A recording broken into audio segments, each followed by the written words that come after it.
Okay, class, we are going to review how to find a percentage of a percentage. So I need to write percentage right here. A percentage of a percentage. Sounds confusing, but it's really not. So let's read this word problem.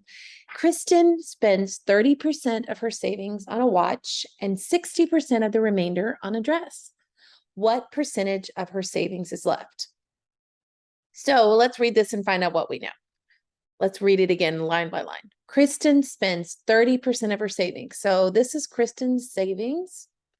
We don't know what her savings is. All we just know is that she spent a percentage on a watch. So how much did she spend on a watch? Said 30% on the watch. So it doesn't really look like 30%. If you know 30% looks more like a third, so closer to a third. So I'm going to just draw that to look a little bit more like 30%.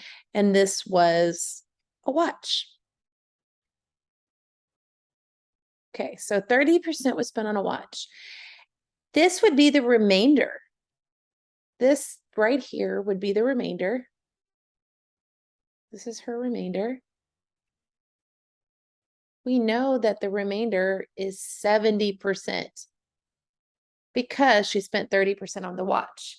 And then we also know that 60% of the remainder was on a dress.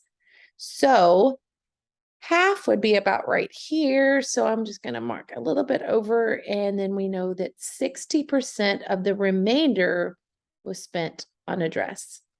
60% of the remainder. What is the remainder? 70%. 60% of 70 was spent on a dress. So I'm going to put this.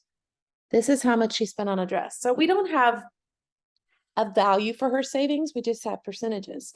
So the question is, what percentage of her savings is left? That's what we're trying to find. But right now, I need to find out what percentage she spent on the dress.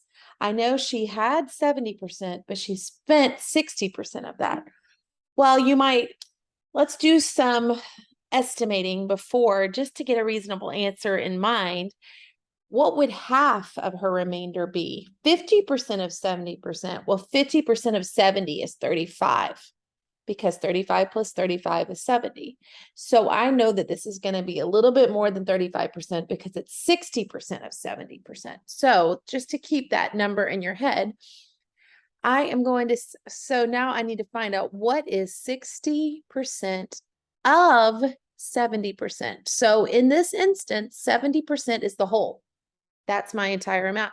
I need to find 60% of this. So there are two ways we can do this. We know that 60% is 60 per 100.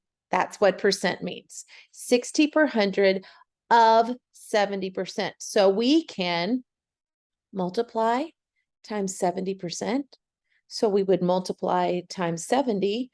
6 times 7 is 42. So this is going to be 42 hundredths because 42 with 1, 2 zeros over 100 is going to equal 42 because we're going to simplify here, and that's going to be 42%.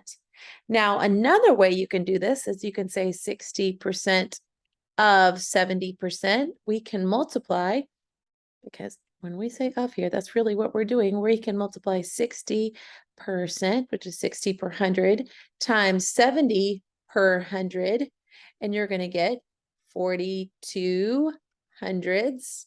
And the denominator is going to be, when you multiply a denominator times when you multiply a fraction times a fraction, you do have to multiply your denominators. So this would be 100 times 100, which is 1 with 4 zeros.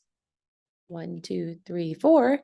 So it would look like this. And then we can simplify by dividing by 10 and make this a little easier. So let's see if we can get this. There we go. And we have 42 hundredths, which equals 42%. 42. So that is the dress amount. Remember, that's how much she spent on the dress. So to find how much she has left, what would we subtract it from? Remember that our whole amount here was talking about the 70%. So 70 minus 42 is going to be 28% left, because 8 more would be 50 and 20 more would be 70. Use your mental math strategies when you can. So that is how much the percentage left is 28%.